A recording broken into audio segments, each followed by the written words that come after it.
नमस्कार।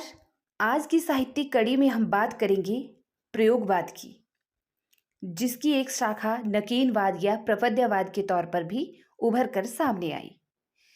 इससे पहले हमने प्रगतिवाद काव्यधारा को देखा, जिसकी समय सीमा 1936 से 1943 ईस्वी तक मानी गई हिंदी साहित्य के अंतर्गत। इसके बाद 1943 ईस्वी से लेकर 1953 ईस्वी तक जो साहित्यिक धारा बही आधुनिक हिंदी साहित्य के क्षेत्र में, उसे प्रयोगवादी युग माना गया। ठीक है, प्रयोगवाद के नाम से जाना गया। प्रयोगवाद का प्रवर्तक सच्चिदानंद हीरानंद वात्स्यायन अगेय जी को माना जाता है। सन 1943 ईस्वी में अगेय के संपादन में तार सप्तक का प्रकाशन हुआ और इसकी भूमिका में अगेय ने लिखा कि ये कवि नवीन राहों के अन्वेषी हैं। स्वतंत्रता प्राप्ति के पश्चात अगेय के संपादक में एक और पत्रिका, प्रतीक पत्रिका का प्रकाशन हुआ और उसमें उन्होंने प्रयोगवाद के स्वरूप को स्पष्ट किया। सन 1951 में फिर दूसरा तार सप्तक प्रकाशित होता है, तो उसके बाद फिर तीसरा तार सप्तक। तो इस तरह से तार सप्तक का प्रणेता भी अगेय को माना जाता है। अब अगर हम प्रयोगवाद की बात करें, तो प्रयोगवाद हिंदी साहित्य की आधुनिक विचारधारा तो है ही, और इसका एकमात्र उद्देश्य था प्रगतिवाद के जनवादी दृष्टिकोण का विरोध करना।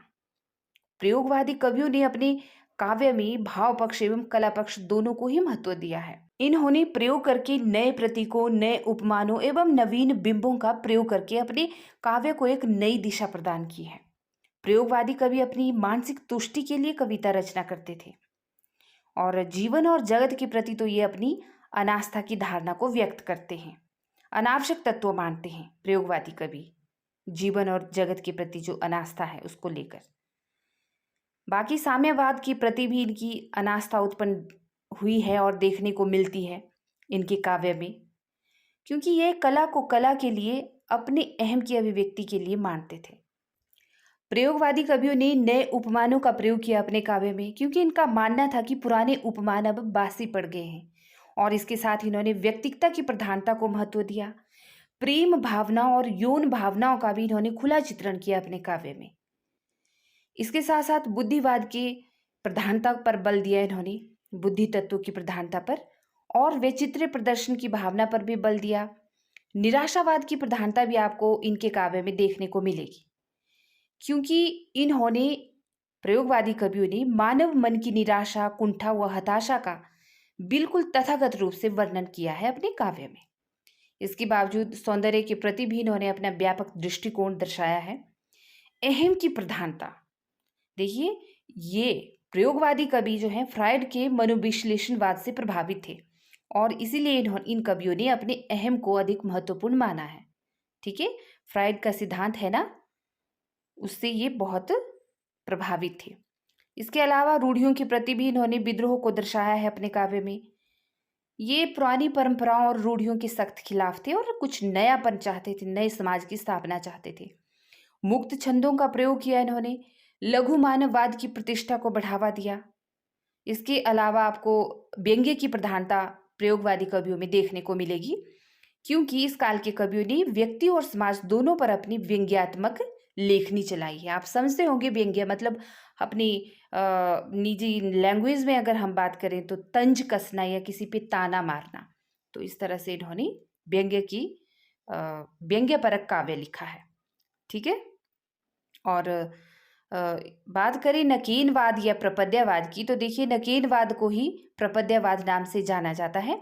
ये प्रयोगवाद की एक शाखा है। ठीक है, एक शाखा के तौर पर नकीनवाद में बिहार के 3 कवियों को, नलिन बिलोचन शर्मा, केशरी कुमार और नरेश, इन कवियों को प्रमुख तौर पर माना जाता है। इनके नाम के पहले अक्षर देखिए, नलिन का न, केशरी का क और नरेश का न, इन तीनों को मिलाकर नकेन बना।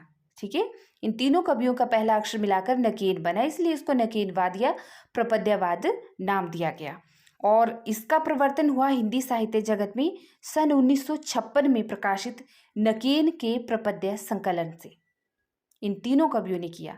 एक तरह से हम ये कह सकते हैं कि ये प्रयोगवाद के विरोध में तो थे कुछ कुछ बातों को लेकर, लेकिन प्रयोगवाद की एक शाखा के तौर पर इनको माना जाता है। ठीक है, इससे अलग नहीं देखा जाता। नकेलवादी अर्थात इन तीनों कवियों का मानना था कि कविता में से भावुक जो पक्ष है कविता का वो हट जाना चाहिए। अर्थात कब तक आप इमोशनल कविताएं लिखते रहेंगे, है ना, इमोशनल काव्य रचते रहेंगे, इसमें बौद्धिक और वैज्ञानिकता का नयापन आना चाहिए, ये इनका मानना था नकेलवादी कवियों का। तो आइए आज प्रश्नोत्तरी के जरिए देखते हैं, बाकी की प्रवृत्तियों को हम समझ जाएंगे प्रश्नों के जरिए। शुरू करते हैं आज की कड़ी को।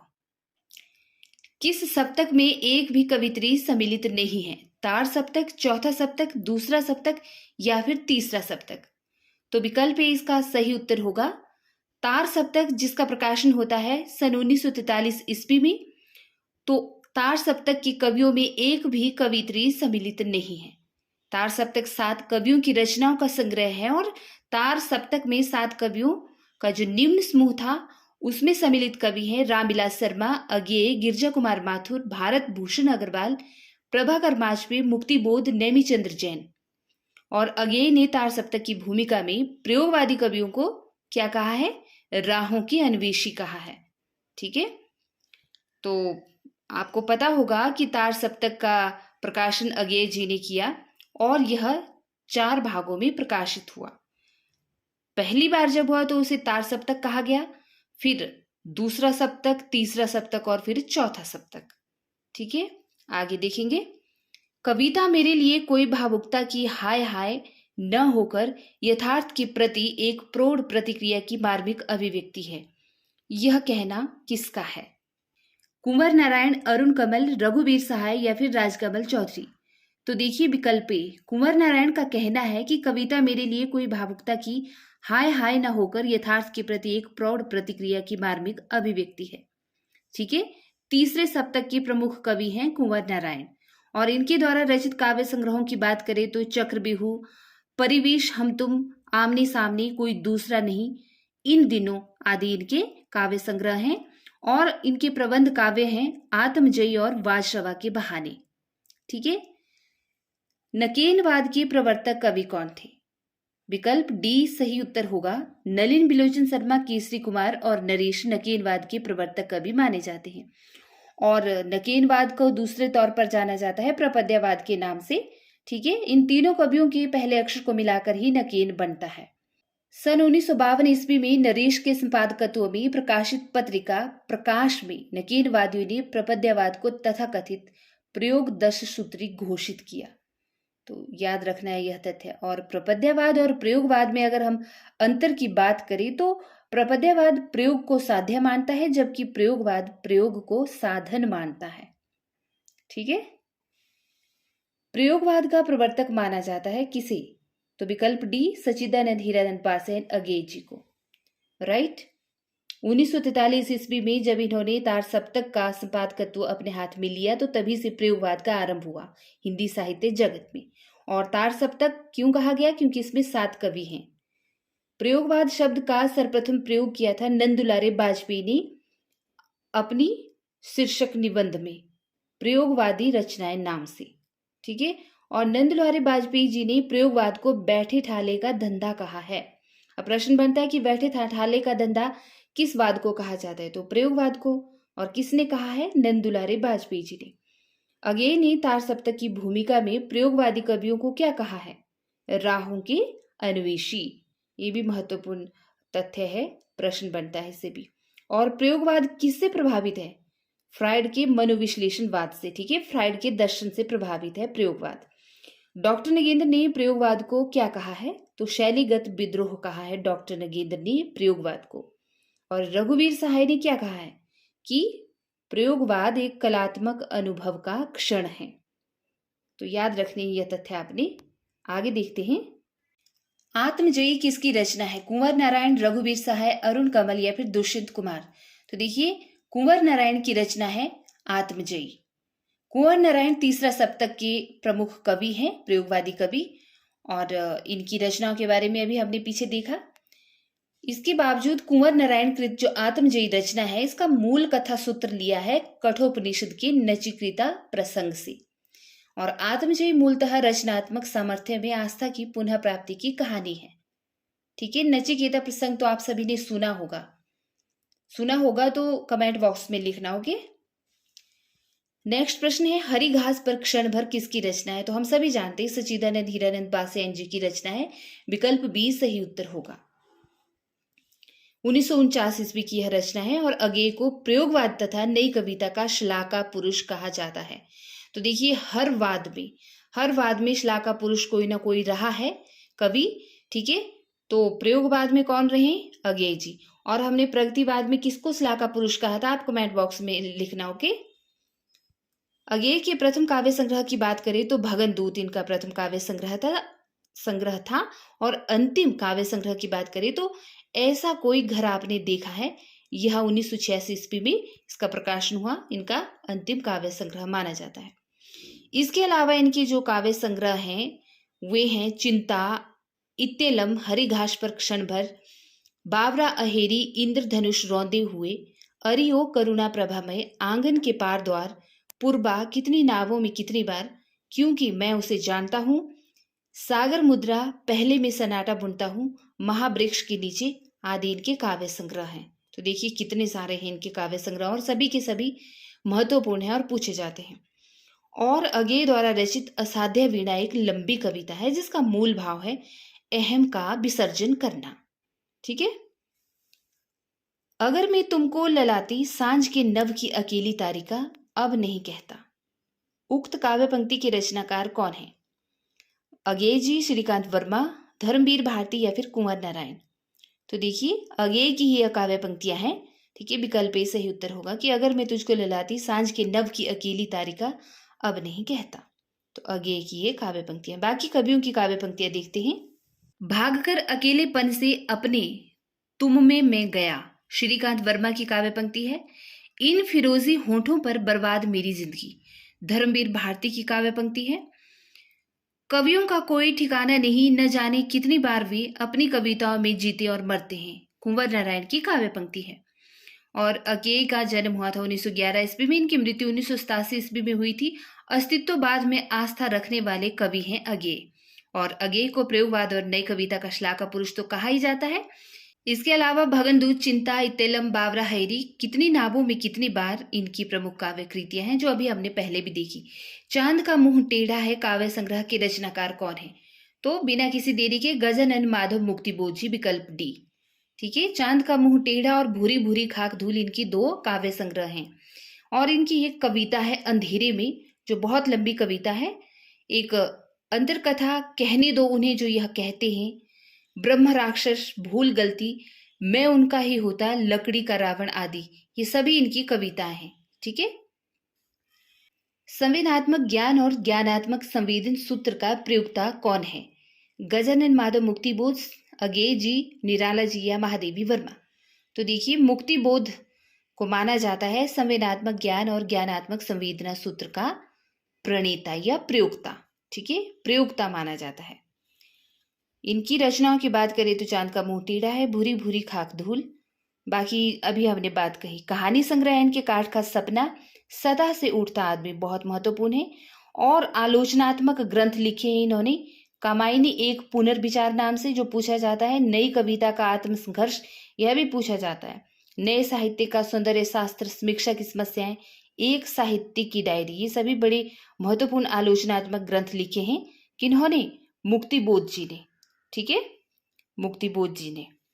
और इसके अलावा रामस्वरूप चतुर्वेदी के अनुसार मुक्तिबोध का काव्य संकलन चांद का मुंह टेढ़ा है एक बड़े कलाकार की स्केच बुक लगता है। तो देखिए मुक्तिबोध के संबंध में यह किस आचार्य ने कहा है कि उनका जो काव्य है, काव्य संकलन चांद का मुंह टेढ़ा एक बड़े कलाकार की स्केच बुक लगता है, तो रामस्वरूप चतुर्वेदी जी का कहना है। याद रखना है आपने। आगे देखेंगे। कला सामाजिक अनुपयोगिता की अनुभूति के विरुद्ध अपने को प्रमाणित करने का प्रयत्न, अपर्याप्तता के विरुद्ध विद्रोह है। इनमें से यह कथन किसका है? अगेय जी का, जयशंकर प्रसाद का, निराला का या फिर नरेश मेहता का? तो देखिए अगेय जी का ही यह कथन है। ठीक है, कि कला सामाजिक अनुपयोगिता की अनुभूति के विरुद्ध क्या है? अपने को प्रमाणित करने का प्रयत्न है, वह भी अपर्याप्तता के विरुद्ध विद्रोह के तौर पर। राइट। किस कवि की भावनात्मक और विचारात्मक ऊर्जा अनेकानेक कल्पना चित्रों और फैंटेसियों का आकार ग्रहण करती है। निराला की, पंत की, नागार्जुन की या फिर मुक्तिबोध की। तो मुक्तिबोध ऐसे कवि हैं जिनकी भावनात्मक और विचारात्मक ऊर्जा अनेकानेक कल्पना चित्रों और फैंटेसियों का आकार ग्रहण करती है। और फैंटेसी का कवि तो कहा ही जाता है मुक्तिबोध जी को, है ना। और प्रयोगवादी काव्य धारा के प्रतिनिधि कवि हैं ये। इनका जन्म हुआ था 1917 ईस्वी में और निधन हुआ था 1964 में। इसके अलावा मुक्तिबोध तार सप्तक के ऐसे पहले कवि हैं जिनका कोई स्वतंत्र काव्य संग्रह उनके जीवन काल में प्रकाशित नहीं हो पाया। चांद का मुंह टेढ़ा है, भूरी भूरी घाघ धूल कविता संग्रह, काठ का सपना, सदा से उठता आदमी कहानी संग्रह है इनका, और विपात्र नाम से इनका एक उपन्यास है। ठीक है, ये रचनाएं इनकी मुक्तिबोध जी की, लेकिन इनके जीते जी इनका कोई भी काव्य संग्रह, कोई भी रचना प्रकाशित नहीं हो पाई। इनके मरणोपरांत ही प्रकाशित हुई है। चलिए आगे देखिए, आधुनिक हिंदी कविता की महत्वपूर्ण कविता मानी जाने वाली रामदास के रचयिता कौन है? रघुवीर सहाय, श्री मंगल सिंह सुमन, नागार्जुन या फिर कुंवर नारायण। तो रघुवीर सहाय की रचना है कविता रामदास। ठीक है, ये आधुनिक काल के प्रयोगवादी कवि थे और इनका जन्म हुआ था दिसंबर 1929 में और 1990 में इनकी मृत्यु हुई थी। सीढ़ियों पर धूप में और आत्महत्या के विरुद्ध हंसो हंसो जल्दी हंसो, लोग भूल गए हैं कुछ पत्ते कुछ चिट्ठियां, एक समय था, इनके प्रमुख कविता संग्रह हैं। ठीक है, और रास्ता इधर से है, ये इनका कहानी संग्रह है। लिखने का कारण, यह इनका निबंध संग्रह है। इनकी प्रमुख कृतियां हैं। और देखिए, इनकी पहली जो कविता थी वह अंत का आरंभ, जिसका प्रकाशन हुआ था सन 1946 ईस्वी में। आप एक बात नोटिस करना, प्रयोगवादी कवियों में इन्होंने हर विषय वस्तु पर कविता की है। कोई भी ऐसा विषय वस्तु नहीं छोड़ा है इन्होंने जिस पे कविता न की हो, हर विषय पर की है। ठीक है, चाहे वो तुच्छ से तुच्छ वस्तु क्यों ना हो, उस पर भी इन्होंने कविता की है। आप जब इनकी कविताओं को पढ़ेंगे ना, प्रयोगवादी कवियों की कविताओं को, आप समझ जाएंगे। अगेय की नदी की द्वीप कविता में नदी और द्वीप क्रमशः प्रतीक हैं किसके? कवि एवं साहित्य के, प्रवाह एवं चेतना के, जल एवं भूखंड के, या फिर समाज व व्यक्ति के। तो देखिए, अगेय की जो नदी की द्वीप कविता है ना, उसमें नदी के द्वीप कविता में क्या है, समाज एवं व्यक्ति के क्रमशः प्रतीक रखे गए हैं। ठीक है, बाकी आंगन के पार द्वार 1961 में जो प्रकाशित हुआ था इनका कविता संग्रह है, उसके लिए इन्हें 1964 ईस्वी में साहित्य अकादमी पुरस्कार दिया गया है। तथा कितनी नावों में कितनी बार 1967 में प्रकाशित हुई थी, इस कविता संग्रह के लिए इन्हें 1978 ईस्वी में भारतीय ज्ञानपीठ पुरस्कार दिया गया। महत्वपूर्ण है, याद रखना है। आगे देखेंगे, कहाँ तो तय था चिरागा हरेक घर के लिए, कहाँ चिराग मैसर नहीं शहर के लिए। उपर्युक्त पंक्तियों के रचयिता कौन है? महादेवी वर्मा, भवानी प्रसाद मिश्र, दुष्यंत कुमार या त्रिलोचन। तो आप समझ गए होंगे, दुष्यंत कुमार की यह काव्य पंक्ति है। इनको गजल का बादशाह भी कहा जाता है, बहुत अच्छी गजलें लिखते। तो आप इन पंक्तियों से ही पता लगा लीजिए कि कहाँ तो तय था चिरागा हरेक घर के लिए, कहाँ चिराग मैसर नहीं शहर के लिए। ठीक है, दुष्यंत कुमार का जन्म 1933 ईस्वी में हुआ था और इनकी मृत्यु हुई थी 1975 ईस्वी में। और इनका जो गजल संग्रह है ना, साय में धूप, उसी की यह काव्य पंक्तियां हैं। इसके अलावा सूर्य का स्वागत, आवाजों के घेरे, जलते हुए वन का बसंत, इनकी प्रमुख काव्य कृतियां हैं। एक कंठ बिशपाई इनकी प्रसिद्ध गीति नाट्य है, याद रखना है। ठीक है, एक कंठ बिशपाई प्रसिद्ध गीति नाट्य है इनका। तार सप्तक का संपादन हिंदी कविता के किस युग की शुरुआत से संबंधित है? छायावाद युग से, प्रगतिवाद से, प्रयोगवाद या हालावाद? तो देखिए, प्रयोगवाद युग से। ठीक है, विकल्प सी सही उत्तर होगा। बाकी तो हमें पता है, हमने देखे पहले। आगे देखिए, निम्नलिखित में से कौन सी कृति सच्चिदानंद हीरानंद वासयन अगेय जी की नहीं है? तो साय में धूप नहीं है, विकल्प है। बाकी चिंता, बाबरा हेरी, इंद्रधनुष रोंदे हुए, ये अगेय की रचनाओं के नाम हैं। साय में धूप किसकी है? दुष्यंत कुमार की, इनका गजल संग्रह है। ठीक है, दुष्यंत कुमार का।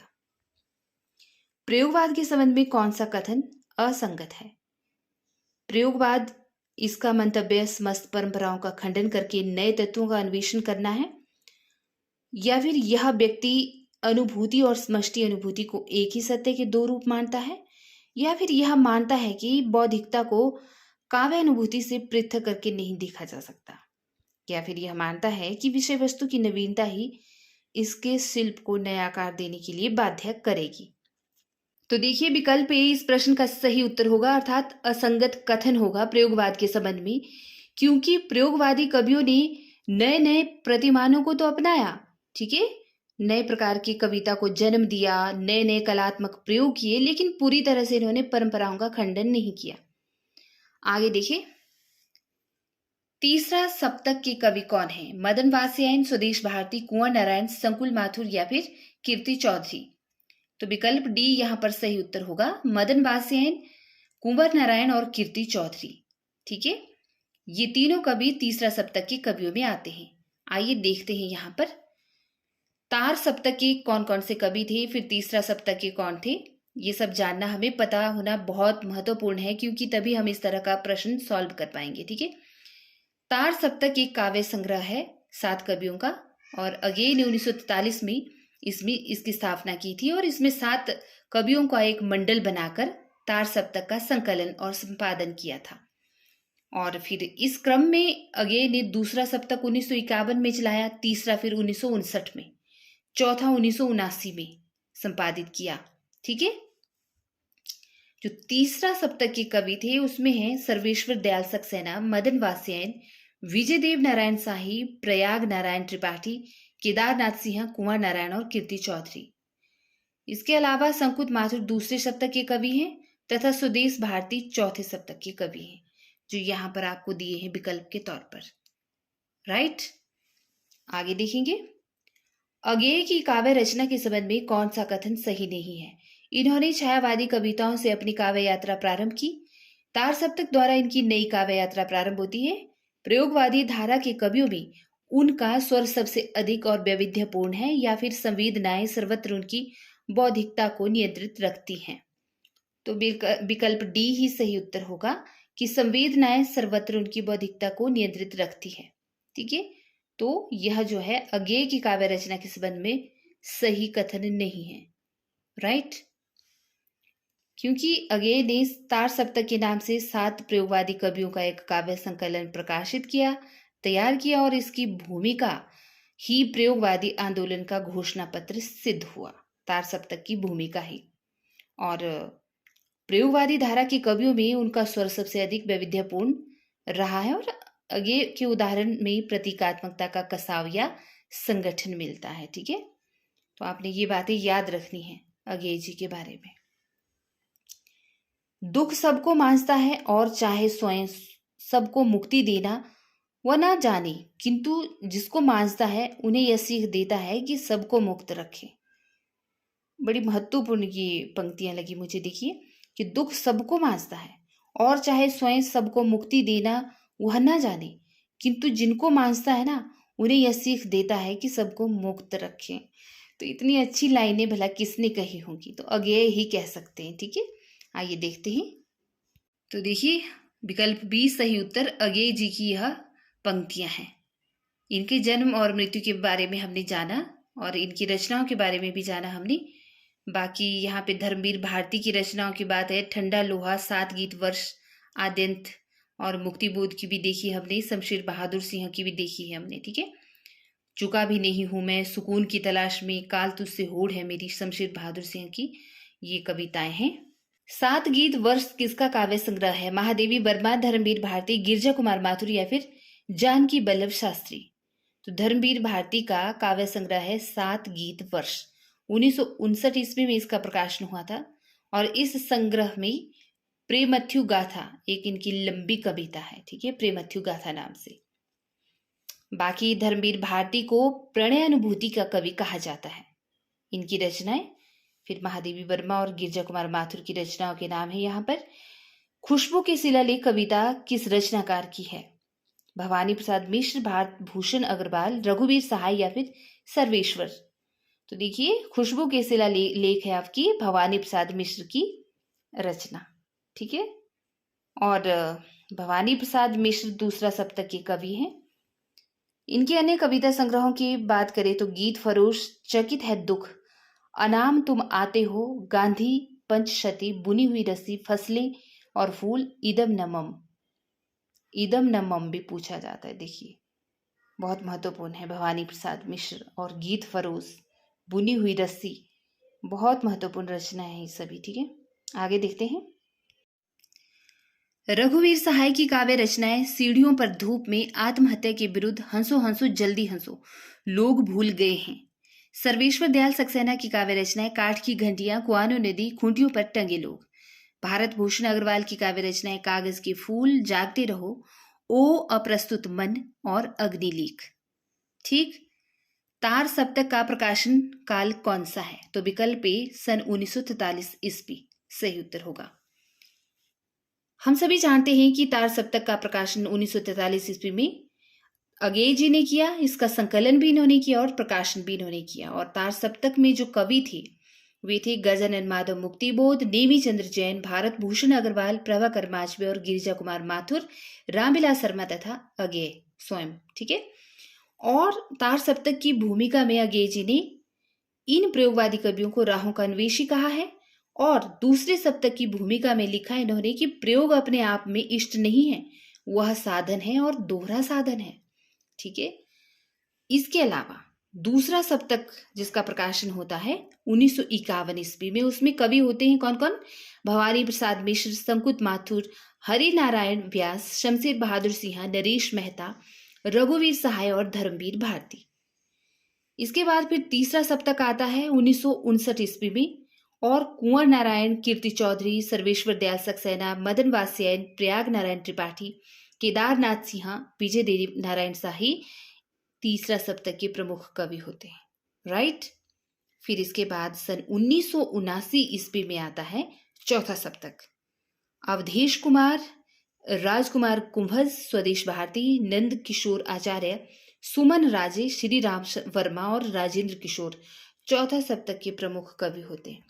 तो इस प्रश्न को आप रट लो सभी के सभी कि तार सप्तक में कौन कौन से कवि हैं, दूसरा सप्तक में कौन कौन से कवि हैं, तीसरा सप्तक में कौन कौन से हैं और चौथा सप्तक में कौन कौन से, और इनका प्रकाशन वर्ष। यहां से प्रश्न तो बनते ही हैं और आपको पता ही है। ठीक है। प्रयोगवाद, प्रगतिवाद, द्विवेदी युग, ये कितने महत्वपूर्ण युग हैं। नई कविता है ना, सारे के सारे यहीं से ज्यादातर प्रश्न पूछे जाते हैं। निम्न में से कौन सी रचना सर्वेश्वर दयाल सक्सेना की नहीं है? पागल कुत्तों का मसीहा, खूंटियों पर टंगे लोग, काठ की घंटियां, या फिर एक शहर की मौत। तो देखिए विकल्प डी, एक शहर की मौत जो है सर्वेश्वर दयाल सक्सेना की रचना नहीं है। ठीक है। यह अमृता प्रीतम की रचना है। अमृता प्रीतम के बारे में आपने सुना होगा। ठीक है, जानते होंगे अच्छी तरह से। बहुत मशहूर कवित्री रही हैं, ये पंजाब की कवित्री थी अमृता प्रीतम जी। जबकि पागल कुत्तों का मसीहा, खूंटियों पर टंगे लोग, काठ की घंटियां, ये सर्वेश्वर दयाल की रचना है। और अमृता प्रीतम की रचनाओं की बात करें तो अमृत लहरें, जिंदा जियार, कस्तूरी, नागमणि, पंजाबी दी आवाज इनकी प्रमुख रचनाओं के नाम हैं। प्रयोगवाद अपने आप में इष्ट नहीं है, वह साधन है। प्रयोग द्वारा कवि अपने सत्य को अधिक अच्छी तरह जान सकता है और अधिक अच्छी तरह अभिव्यक्त कर सकता है। वस्तु और शिल्प दोनों क्षेत्र में प्रयोग फलप्रद होता है। यह कथन किसका है? तो जी अगेय जी का यह कथन है, हमने अभी देखा था। देखिए, प्रयोग अर्थात नया प्रयोग करना, कुछ नयापन लाना। ठीक है। तो अगेय जी का मानना है कि अपने आप में इष्ट तो नहीं है प्रयोगवाद, सिर्फ एक साधन मात्र है। और जब तक कवि प्रयोग नहीं करेगा वह सत्य को अच्छी तरह कैसे जान सकता है, उसे कैसे अभिव्यक्त कर सकता है सत्य को अच्छी तरह से। ठीक है। तो इसीलिए इसको अच्छी तरह से जानना समझना है तो प्रयोग तो करना ही पड़ेगा। तो अगेय जी का यह कहना है, तभी वस्तु और शिल्प दोनों क्षेत्र में क्या होगा? प्रयोग फलप्रद होगा, लाभदायक होगा, है ना। बाकी अगेय के बारे में हमने ये सारी बातें देखी अभी। ठीक है। सागर मुद्रा इनमें से किसकी कृति है? शमशेर बहादुर सिंह की, अगेय जी की, कुंवर नारायण की, या फिर हरि नारायण व्यास की? तो देखिए अगेय जी की रचना का नाम है सागर मुद्रा। 1970 ईस्वी में इसका प्रकाशन हुआ था। बाकी इनके काव्य संग्रहों के नाम है यहाँ पर, आगे देखेंगे। मैं रथ का टूटा हुआ पहिया हूं, लेकिन मुझे फेंको मत। ये किस कवि की पंक्तियां हैं? धर्मवीर भारती, कुंवर नारायण, नरेश मेहता, सर्वेश्वर दयाल सक्सेना। तो देखिए विकल्प ए, धर्मवीर भारती की पंक्ति है ये कि मैं रथ का टूटा हुआ पहिया हूं लेकिन मुझे फेंको मत। ठीक है। और ठंडा लोहा, अंधा युग, कनुप्रिया, 7 गीत, वर्ष और देशांतर इनकी महत्वपूर्ण कृतियां हैं। इनमें से किस कृति की रचना का आधार है कठोपनिषद, अंधा युग, आत्मजयी, महाप्रस्थान या फिर आर्यावर्त? तो हम सभी जानते हैं कुंवर नारायण जी की जो रचना है आत्मजयी, उसका आधार है कठोपनिषद का नचिकेता प्रसंग। ठीक। जबकि धर्मवीर भारती की कृति अंधा युग है, उसका संबंध है महाभारत के अवसान के बाद की स्थिति से। और धर्मवीर भारती की अन्य रचनाओं के नाम दिए हैं यहाँ पर, गुल की बन्नू, सावित्री नंबर 2, मरीज नंबर 7, यह मेरे लिए नहीं आती। तो देखिए मैंने कहा है ना कि इन्होंने कोई भी नाम रख दिया है अपने कृति का, अपनी रचना का। ठीक है, किसी भी चीज पर रचना इन्होंने कर ली है, जो प्रयोगवादी कवि हैं। और महाप्रस्थान नरेश मेहता का एक खंड काव्य है। और नरेश मेहता की अन्य रचनाओं की बात करें तो संशय की एक रात, शबरी, प्रार्थना पुरुष आदि। जबकि आर्यावर्त है मोहनलाल महतो वियोगी की कृति। देखिए, मोहनलाल महतो वियोगी की कृति है आर्यावर्त, राइट।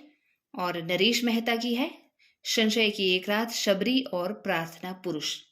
चलिए आगे देखिए, इनमें से किस कृति की रचना का आधार है कठोपनिषद? तो आत्मजयी रचना भी हमने बात की।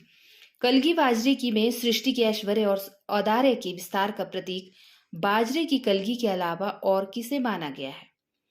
तो ये तो हम जानते हैं कि यह अगेय जी की कविता है कलगी बाजरे की, और इसमें किया गया है विचली घास का प्रयोग। ठीक है, देखिए यहाँ पर एक्सप्लेनेशन, कलगी की बाजरी में सृष्टि के ऐश्वर्य और औदार्य के विस्तार का प्रतीक एक बाजरे की कलगी के तौर पर किया गया है। इसके अलावा विचली घास को भी इसका प्रतीक माना गया है। और अगेय की यह रचना है, और अगेय ने क्या क्या किया है आपको पता ही है ना। चलिए, प्रपद्यवाद किसका पर्याय है? नकीनवाद का। विकल्प बी सही उत्तर। निम्नलिखित में से कौन प्रपद्यवादी कवि नहीं है? नलिन बिलोचन शर्मा, केसरी कुमार नरेश या फिर गिरजा कुमार माथुर? तो विकल्प डी होगा सही उत्तर, क्योंकि नलिन बिलोचन शर्मा, केसरी कुमार और नरेश जो है नकीनवादी या प्रपद्यवादी कवि हैं, गिरजा कुमार माथुर नहीं है। ठीक है, इनमें से कौन सा कवि नगीनवाद से जुड़ा है? केसरी कुमार, जी हाँ केसरी कुमार। केदारनाथ सिंह नहीं, नरेश मेहता भी नहीं, केदारनाथ अग्रवाल भी नहीं। अब आप बोलेंगे नरेश तो नाम है, ठीक है, नरेश तो नाम है, लेकिन सिर्फ नरेश है, आगे मेहता वगैरह कुछ नहीं है। ठीक है, नरेश अलग है और नरेश मेहता अलग है, याद रखना है। निम्नलिखित कवियों को उनके काव्य संग्रहों के साथ सुमेलित कीजिए। नरेंद्र शर्मा, नागार्जुन, केदारनाथ अग्रवाल, भवानी प्रसाद मिश्र। तो देखिए यहाँ पर विकल्प अच्छा कोड के तौर पर हैं, और विकल्प सी। ओके, विकल्प सी सही उत्तर होगा। नरेंद्र शर्मा की है प्रवासी के गीत, 1938 ईस्वी में इसका प्रकाशन हुआ। नागार्जुन की युगधारा 1953 ईस्वी में इसका प्रकाशन होता है। केदारनाथ अग्रवाल की फूल नहीं रंग बोलते हैं, 1965 ईस्वी में प्रकाशन। और भवानी प्रसाद मिश्र की बुनी हुई रस्सी, 1971 ईस्वी में इसका प्रकाशन। कुंवर नारायण आत्मजयी, 1965 ईस्वी में प्रकाशन। निम्नलिखित कविताओं को उनके रचयिताओं के साथ सुमेलित कीजिए और नीचे दिए गए कोड का प्रयोग करते हुए सही उत्तर को चुनिए। तो देखिए, ये नदी की बांग पर छाया, आज नदी बिल्कुल उदास थी, ठंडा लोहा, कुआनो नदी। तो होप आप देखकर समझ गए होंगे। ठीक है, क्योंकि नदी की बांग पर छाया अगेय की रचना है, और आज नदी बिल्कुल उदास थी केदारनाथ अग्रवाल की रचना है, ठंडा लोहा धर्मवीर भारती, और कुआनो नदी सर्वेश्वर दयाल सक्सेना की रचना है। जिस तरह हम बोलते हैं उस तरह तू लिख, और उसके बाद भी हमसे बड़ा तू दिख। वाह, बहुत ही इंप्रेसिव लाइनें हैं।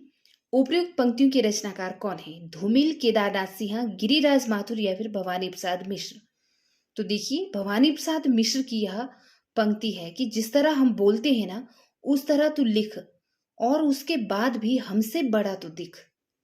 वाह, भवानी प्रसाद मिश्र को सहजता का कवि कहा जाता है, और इनके द्वारा जो रचित काव्य संग्रह हैं गीत फरोश, चकित है दुख, गांधी पश्चंती, पंचशती, गांधी पंचशती, बुनी हुई रस्सी और खुशबू के शिलालेख, परिवर्तन जिए, त्रिकाल संध्या इत्यादि।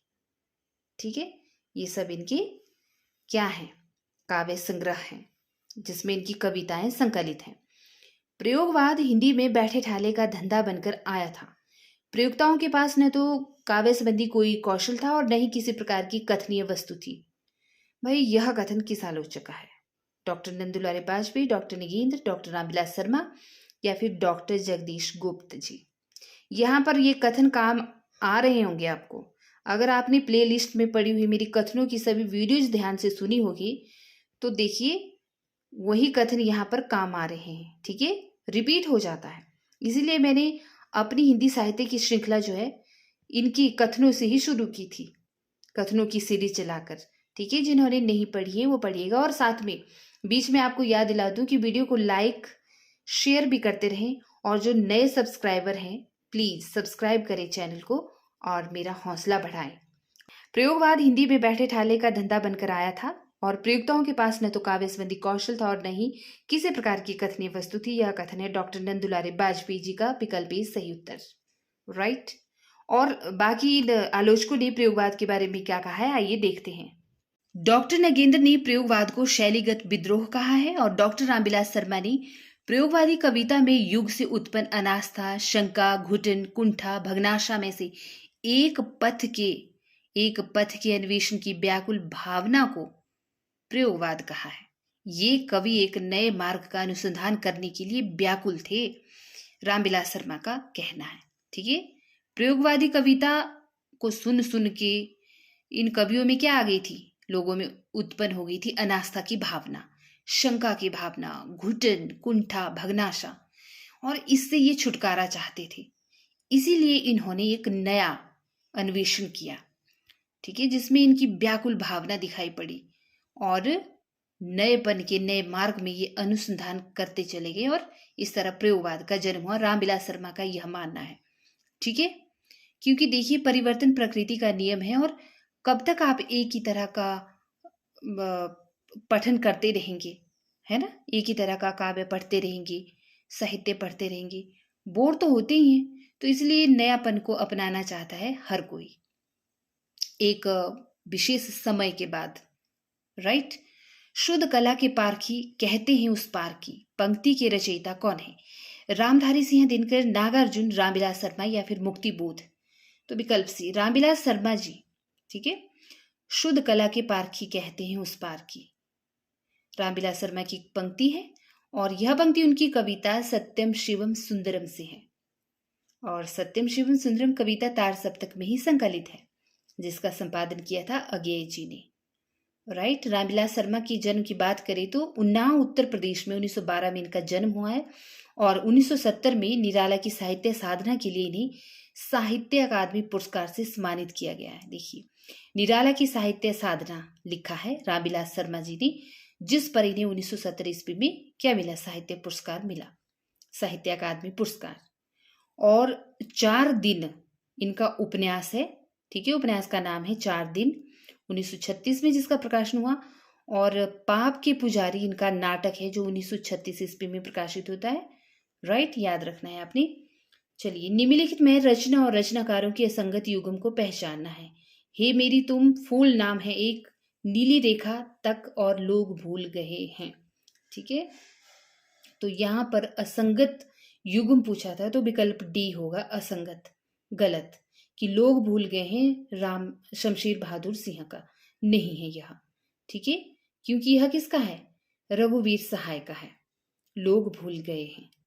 बाकी हे मेरी तुम केदारनाथ अग्रवाल का सही है, फूल नाम है एक त्रिलोचन का सही है, नीली रेखा तक भवानी प्रसाद मिश्र का सही है और लोग भूल गए हैं रघुवीर सहाय का होगा। ठीक है, और रघुवीर सहाय को देखिए सन 1984 ईस्वी में साहित्य अकादमी पुरस्कार से सम्मानित किया गया था इसी रचना के लिए, लोग भूल गए हैं, इसी के लिए। यह इनका एक काव्य संग्रह है, ठीक है, जिसमें इनकी कविताएं संकलित हैं। निम्नलिखित काव्य ग्रंथों का सही अनुक्रम बताना है। उदिता, चांद का मुंह टेढ़ा है, चिंता, संसद से सड़क तक। तो देखिए, आप ये तो समझ गए होंगे ये किसकी काव्य कृतियां हैं, लेकिन इनका सही अनुक्रम बताना है। राइट। तो चिंता अज्ञेय की है, 1924 ईस्वी में इसका प्रकाशन हुआ था। चांद का मुंह टेढ़ा है मुक्ति बोध की 1964 ईस्वी में इसका प्रकाशन हुआ था। और संसद से सड़क तक धूमिल की है 1972 में प्रकाशन। उदिता है शमशेर बहादुर सिंह की 1980 ईस्वी में प्रकाशन। ठीक, क्योंकि इसका प्रकाशन वर्ष के आधार पर बताना था आरोही क्रम में, तो विकल्प डी सही उत्तर होगा। राइट। इधर वह कविता मेरा पिंड नहीं छोड़ रही थी। अगर वह कविता भावावेशपूर्ण होती तो एक बार उसकी आवेशात्मक अभिव्यक्ति हो जाने पर मेरी छुट्टी हो जाती। यह उदाहरण निम्नलिखित में से किससे लिया गया है? आइए देखते हैं विकल्प। तो विकल्प हैं डवरे पर सूरज का बिंब, तीसरा क्षण, हाशिए पर कुछ नोट्स, एक लंबी कविता का अंत। तो देखिए विकल्प डी, एक लंबी कविता का अंत से ही प्रस्तुत कथन लिया गया है, उद्धरण लिया गया है, सॉरी उद्धरण है ये। ठीक है, राइट। तो चलिए आगे देखिए।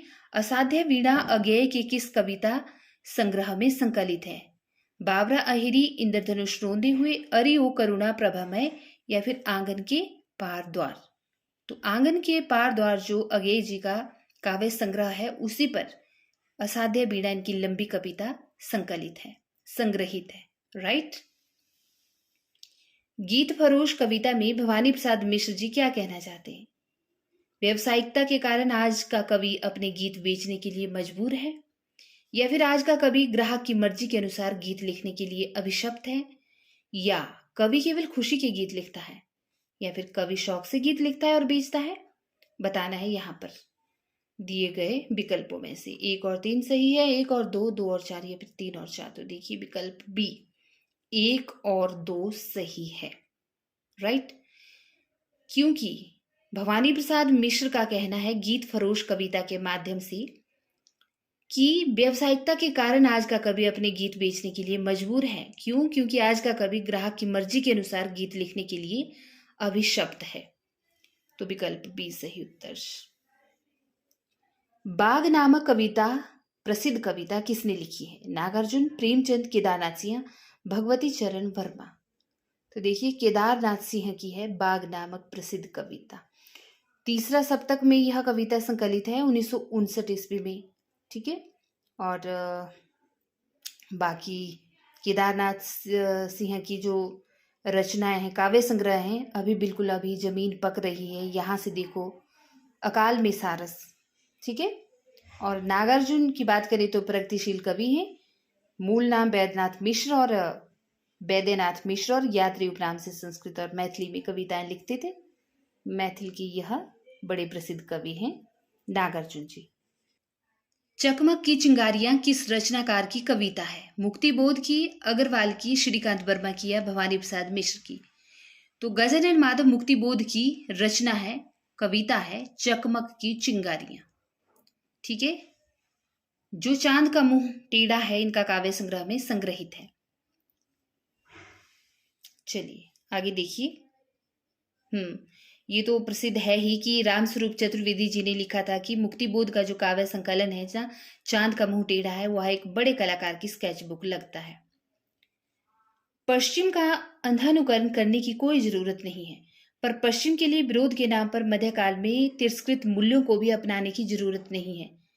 किसके द्वारा कहा गया वाक्य है? श्रीधर पाठक, शंभुनाथ सिंह, गिरिजा कुमार माथुर, या फिर धर्मवीर भारती?